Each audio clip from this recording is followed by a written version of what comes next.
Well, one advice I would give for incoming freshmen at UF, especially for Indigenous students, is to take education seriously. So like for me, leaving a remote village and going into an urban area was both very exciting, very challenging, and there's so much to do and so many places to go in Fairbanks. So one advice for those Indigenous students is to remember what the elders used to say, and that is, wherever you go and whatever you do, always remember where you came from, where your community is, and your culture and your way of being. Always remember that, and don't leave those behind.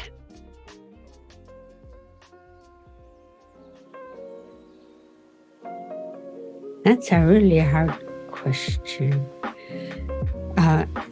When I went through high school in the villages, one of my high school teachers, she was the one that gave me a form and said, "Here, fill this out for UAF." So I just filled out the form, and then the next thing I knew, I was going to Fairbanks to go to college. So I didn't know very much back then. When I was there in Fairbanks, I didn't really know what I wanted for my major. And so, I had an advisor there that, talked me through careers. And when he asked me, "Well, what do you want to do when you're out of college?" And my first response was, "I want to go back to the village so I can take care of my parents." And so he said, "Well, the only career that you can take while you're in the village is to be a teacher." So that's what I chose, is to go for my bachelor's in education. And I'm really thankful for that advisor for, guiding me through what major to take.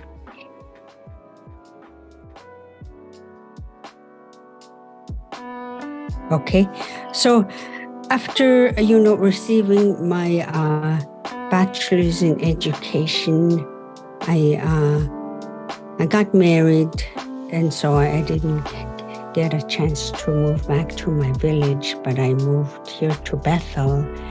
I continued, going through college and receiving my certification as a teacher. So once I got that, I started teaching at an elementary school here. And then from there, I moved over to the UPIC immersion classroom. And I taught there for 19 years. And, while being a teacher at the immersion school, I went through my master's. I went for my master's degree. And also I went for my PhD. And while writing my dissertation, I moved over to the Kuskokwim campus here. And now I am assistant professor of UPIC language and culture. And I hope to continue working here as a professor.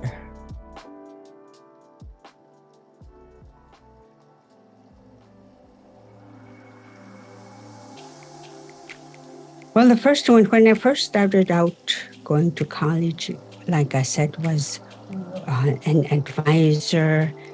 And he's the one that, made a path for me as a teacher and educator. And when I went for my master's degree, my advisors were Dr. Sabine Ziekman and Dr. Joan Parker.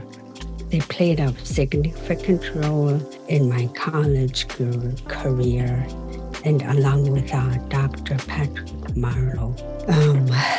Because of them, I am now more aware of how, children learn a second language and how what the best practices are for teaching Yukdun as a second language. So Yukdun is our language.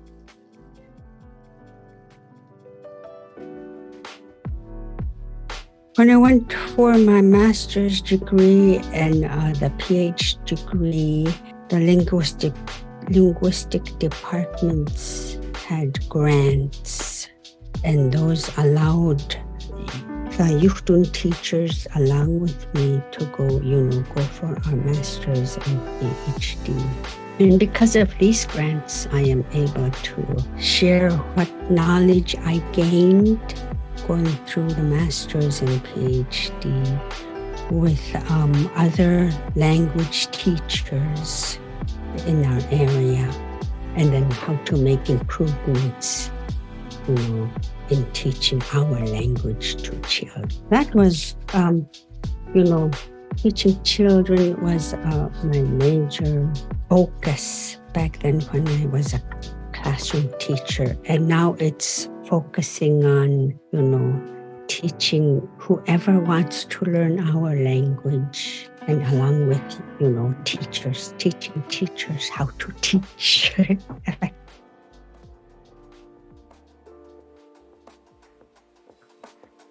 I think, receiving my PhD was the most significant for me. I was able to gain, I was able to work with other Yukdun teachers and to gain more knowledge, about our language, how our language is structured, and to implement, that knowledge into creating lessons that improve how we teach our language and literacy in the classroom. That was the most significant for me.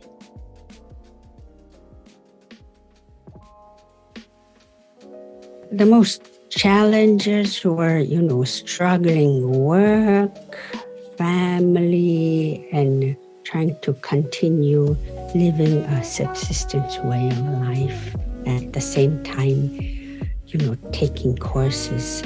And a lot of those times, when I had to leave my family and go to Fairbanks to take courses was the most difficult for me, because there are times I missed my boys' childhood, like their birthdays and major events. And being a Yupik person, subsistence, very important for us.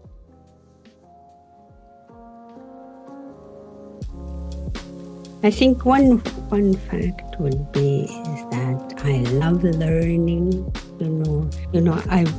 I've been learning how to make asbaks since around 1989, and I tell people that I'm still learning how to make asbaks and crocheting and knitting. Those I love to do in my spare time. One kaspak that I still have with me is the one my mother made for me and she gave it to me. Well, my sister had her make me a kaspak for a Christmas present, and I still have that.